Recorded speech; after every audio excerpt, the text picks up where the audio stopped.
आपण सर्वांना जय श्रीराम। दरवर्षीप्रमाणे यावर्षीसुद्धा श्रीराम शोभायात्रा समितीतर्फे या रामनवमीला गुढीपाडवा ते रामनवमी या पूर्ण नवरात्रीत समितीद्वारे विविध धार्मिक तथा सांस्कृतिक कार्यक्रमाचे आयोजन करण्यात आलेले आहे।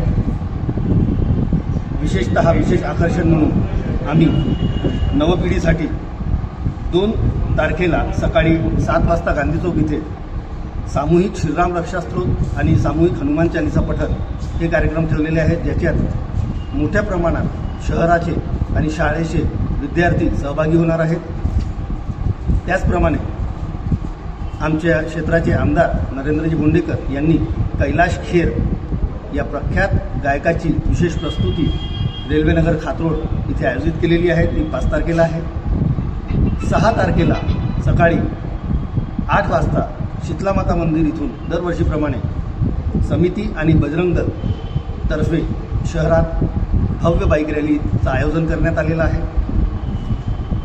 संध्याकाळी रामनवमीच्या दिवशी 5 वाजता बहिरंगेश्वर मंदिरातून श्रीरामजी यांची पूजा आणि आरती करून आम्ही मुख्य मार्गाने भव्य दिव्य शोभायात्रा काढण्याचा प्रामाणिक प्रयत्न यावर्षीसुद्धा करत आहे।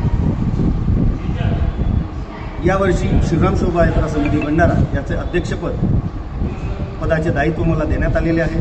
मी या अध्यक्षपदाच्या नात्याने समस्त भंडारा शहरातील हिंदू बांधव तथा भगिनी यांना आव्हान करतो की येणाऱ्या गुढीपाडव्याला जो आपला हिंदू नववर्ष आहे त्याची सुरुवात होत आहे, त्या दिवशी आपापल्या घरी भगवा ध्वज लावावा।